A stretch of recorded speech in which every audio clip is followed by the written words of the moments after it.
Dans cette vidéo, je vais t'expliquer comment j'ai eu 18 à l'épreuve orale du bac de français et comment j'ai eu 16 à l'épreuve écrite.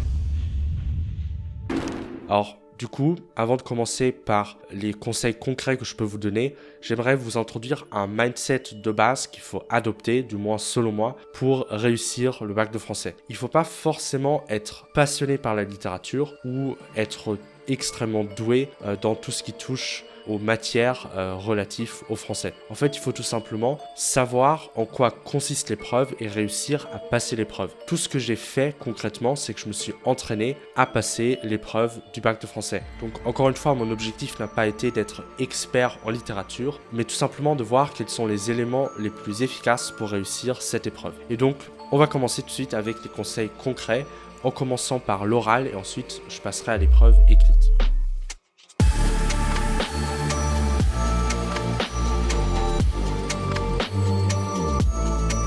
Alors pour l'oral, je te conseille tout simplement de ne pas réviser les textes, mais bien de t'entraîner à passer l'épreuve. Donc normalement, tu as 20 textes que tu dois apprendre et qui peuvent potentiellement du coup tomber durant l'oral du bac de français.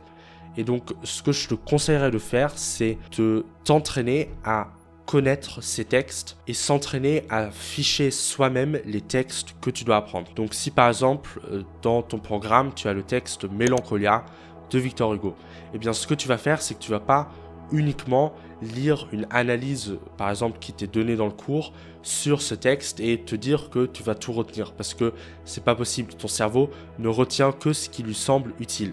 Donc ce que je te conseille de faire, c'est que durant tes périodes de révision, tu vas essayer de lire une fois l'analyse du texte, ensuite de mettre l'analyse de côté et d'être devant le texte à nu avec aucune annotation et d'essayer de toi-même identifier ce que tu peux justement repérer comme figure de style ou comme procédé que l'auteur essaye d'utiliser dans ce texte et d'essayer de comprendre l'effet que ça a sur soi.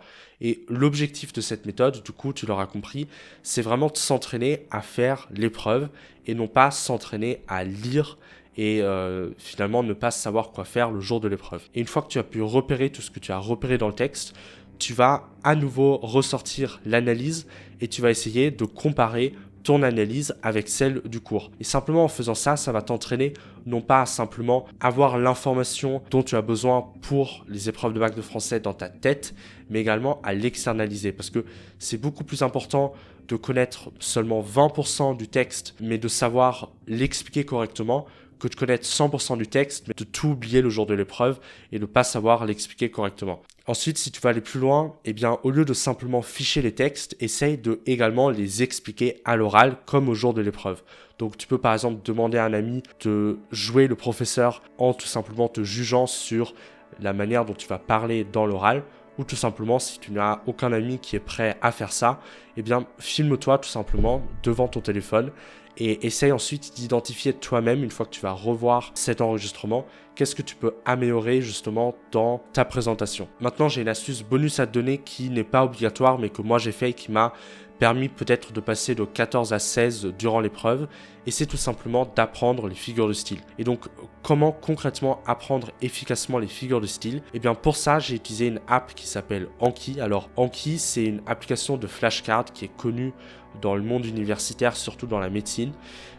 Et cette application, elle permet tout simplement de mieux apprendre quelque chose. Je ne vais pas aller en détail dans cette application parce que j'ai déjà fait des tutoriels juste ici qui datent un peu mais qui sont toujours aussi pertinents. Et la seule chose que je ne dirai pas dans cette vidéo, c'est tout simplement qu'il faut télécharger un deck préfet. Si tu ne sais pas ce que c'est, regarde la vidéo sur Anki, dans lequel tu peux retrouver différentes figures de style, dans lequel tu auras 50 ou 60 figures de style importantes qu'il faudra apprendre. Si tu as appris des choses dans cette vidéo, n'hésite pas à t'abonner à cette chaîne YouTube et à activer la cloche de notification, parce que je te partage toutes les semaines des astuces pour être plus productif, plus efficace, lancer efficacement des side projects ou tout simplement être plus intelligent. Donc si c'est des sujets qui t'intéressent, eh bien n'hésite pas à t'abonner à cette chaîne YouTube.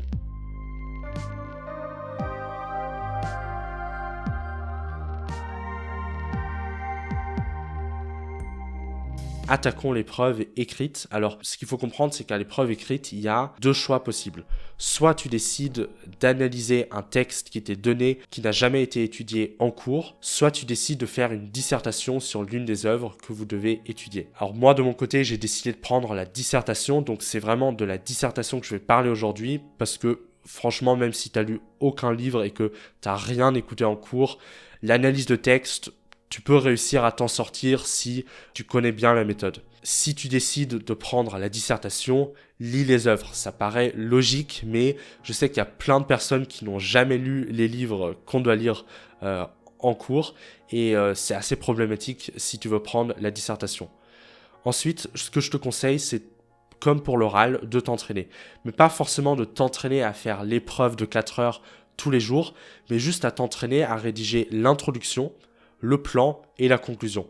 Et donc, ce que je vous conseillerais de faire, c'est tout simplement, pour la dissertation, de vous entraîner par exemple une fois par semaine ou peut-être 2 fois par semaine, 3 fois par semaine, c'est l'idéal. Et d'essayer tout simplement de prendre un sujet de dissertation passé qui porte sur le même thème que le vôtre et d'essayer de vous-même essayer de faire l'introduction, le plan et la conclusion. Maintenant, une dernière astuce bonus que je peux vous donner, c'est tout simplement d'essayer d'investir dans des programmes spécialisés créés par des profs ou tout simplement des petits livres qui vont vous permettre de vous entraîner efficacement pour le bac de français.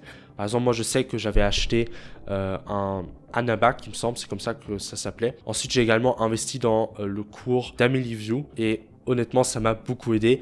Donc, je pense que c'est pas une mauvaise chose d'investir dans des connaissances que l'on n'a pas forcément pour réussir son avenir, si c'est quelque chose qui est important pour vous. Si cette vidéo t'a aidé, n'hésite pas à la partager autour de toi avec des amis qui peuvent en bénéficier. Et sinon, n'hésite pas à regarder cette vidéo dans laquelle je t'explique pourquoi je ne suis jamais fatigué.